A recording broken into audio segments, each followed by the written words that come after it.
Hi guys, and welcome back to the channel.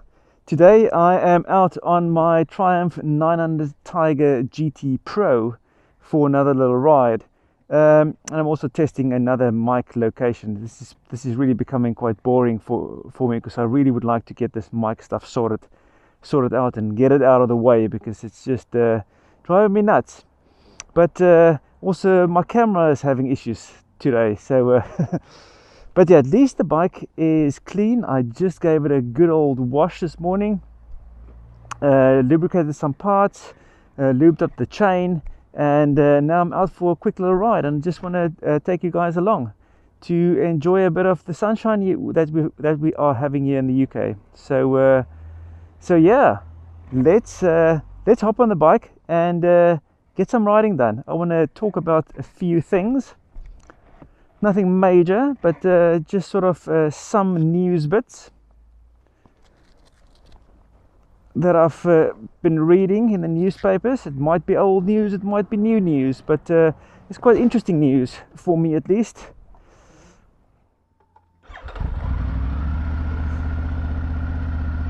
Okay, I've got my my app is linked, my Triumph app.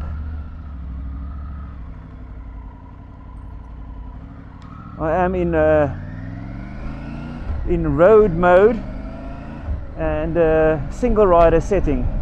It is 21 degrees outside in the UK, so it's fairly warm. We haven't had this temperature in quite a long time. Yeah.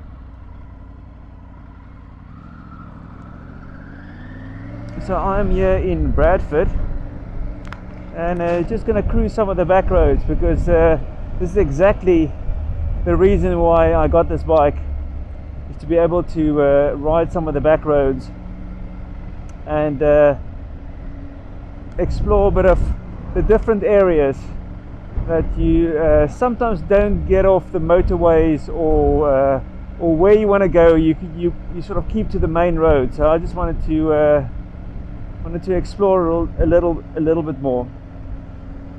And this bike does it really well. Super comfortable. But yeah, so the first bit of news that I want to talk about is that that guy's side mirror was smashed out.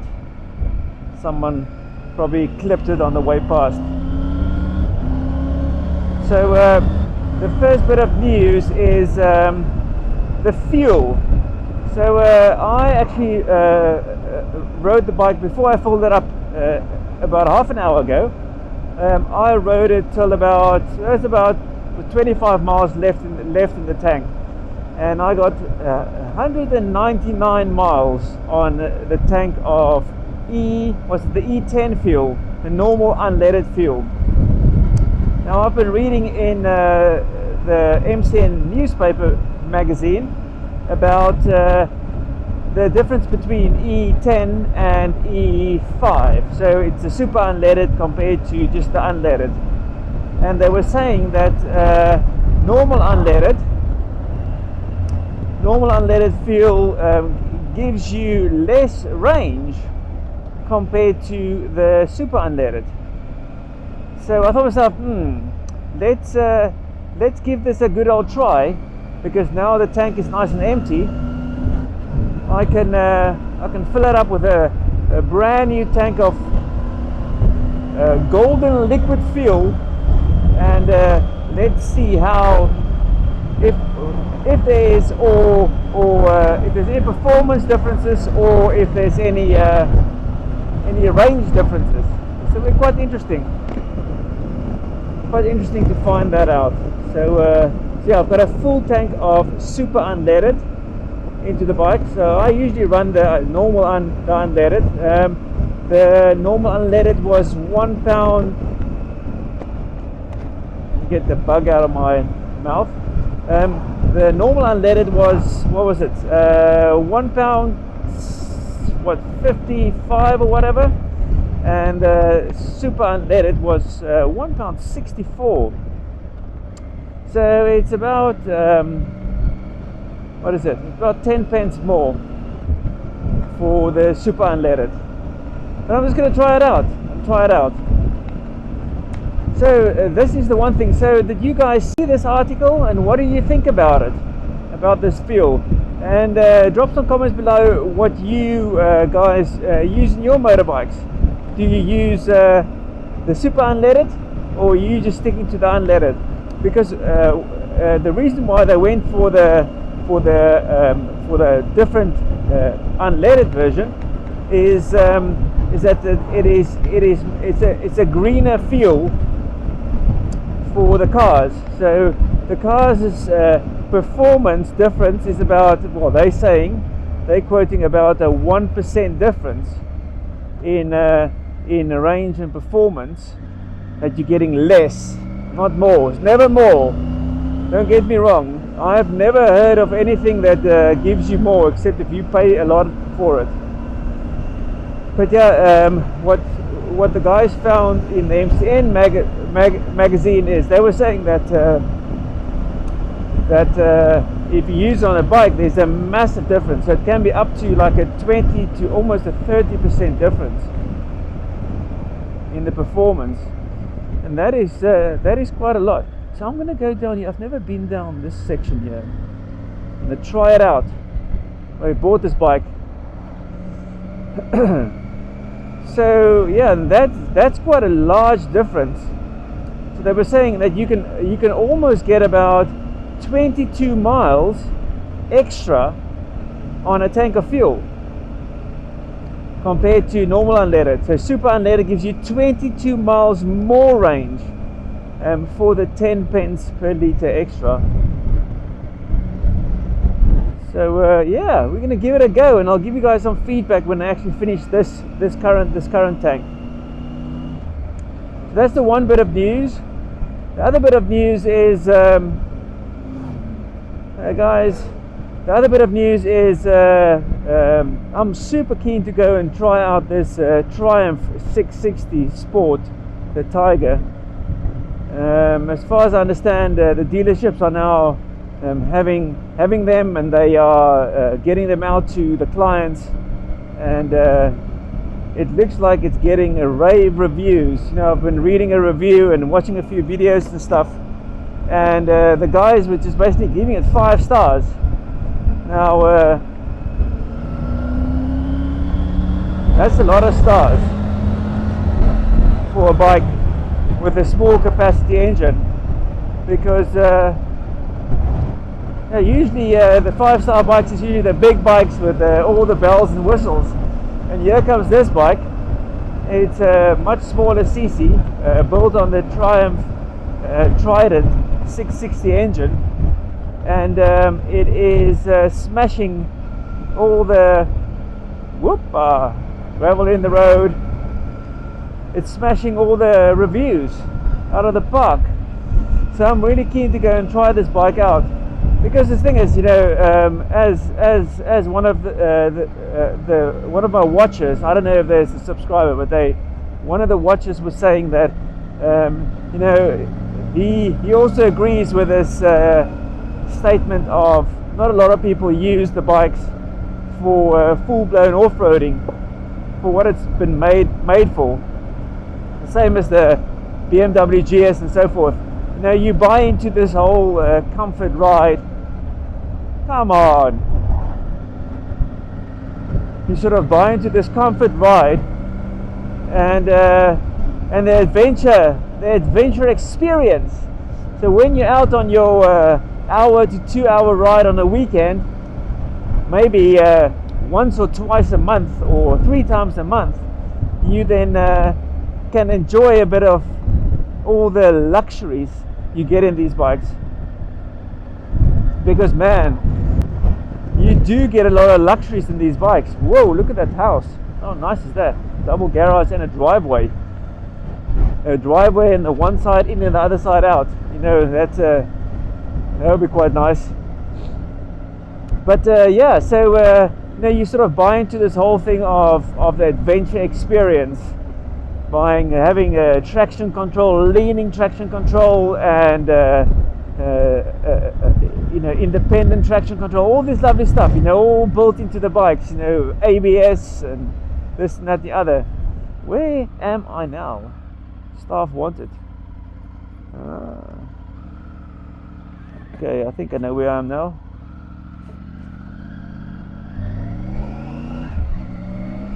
Very nice. Streetly. Okay.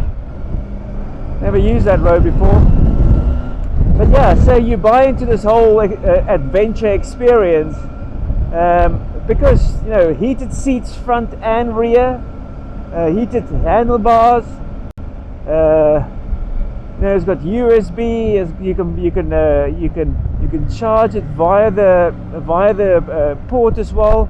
You know, if you plug in a optimizer, you can run that via the socket as well. So you can plug in your GPS as well. You know, there's just so many bells and whistles on this thing. Electronic adjustable suspension. You can adjust the windscreen. That's now full of bugs. And all these things, you know, is the rider modes and 1 up, 2 up. You know, it's a bouffant of specialties on this bike.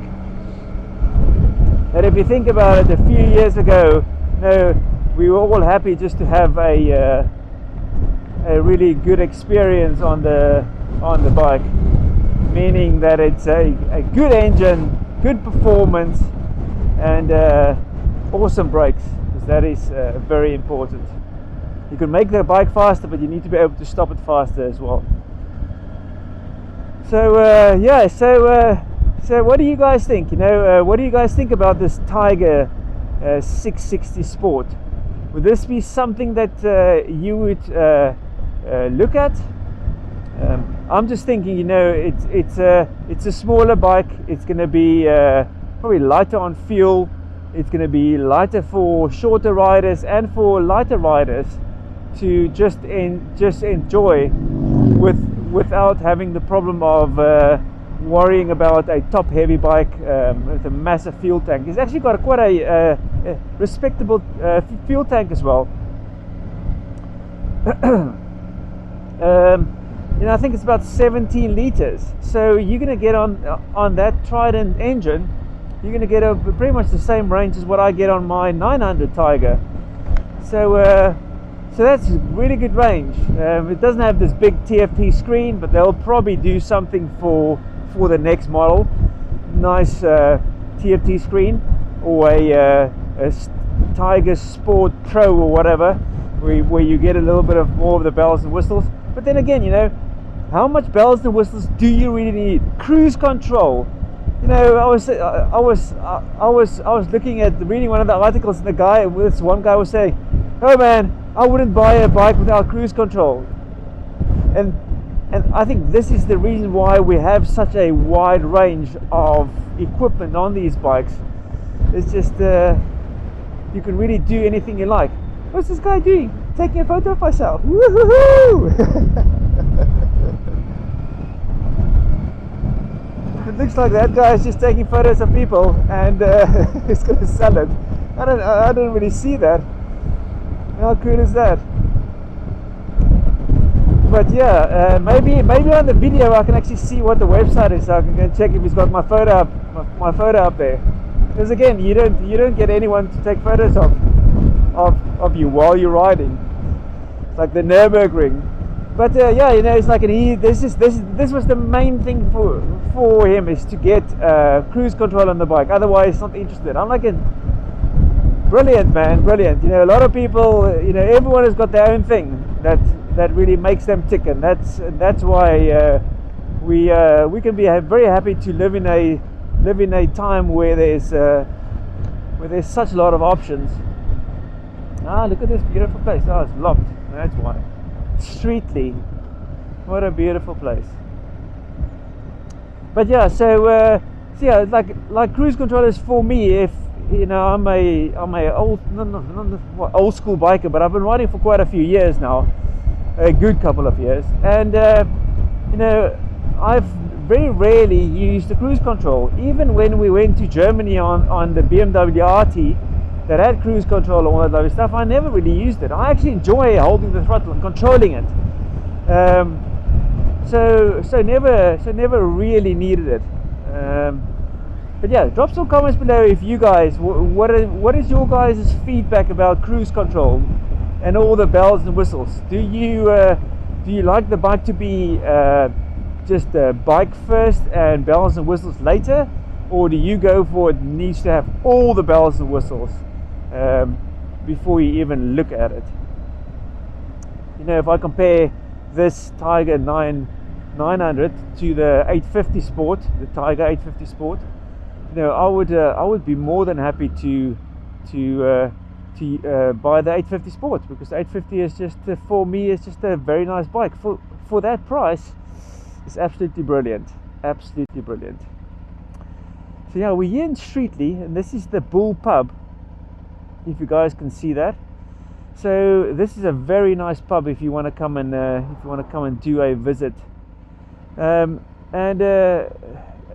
think old George Clooney also has got a house around here, so it's a very nice place to come and visit. Very nice. Pub food is really good. Nice place to walk next to the river here and enjoy it.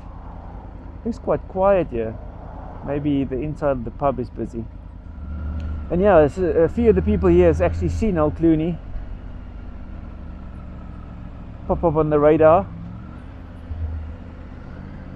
coming to have a pint. So yeah, rich and famous. Good kid wantage. Yeah, so that's sort of the two bits of news that I really wanted to talk about. Is this whole thing of the adventure buying experience, and then also about the feel. And I would really like to hear you guys' feedback, what you guys think. But I'm going to try out this feel, and I'm going to be giving you guys some feedback on that. And then also I'm going to see if I can get a test ride on this Tiger 660 Sport, because the thing is, I've sort of heard the engine sound as well, and it's that nice triple sound that sounds the same as the Street Triple I had. Very nice sound. Yes, it's a 660 motor, but it's been really tuned to be really nice mid-range and low-end torque to get going, and then just enjoy it.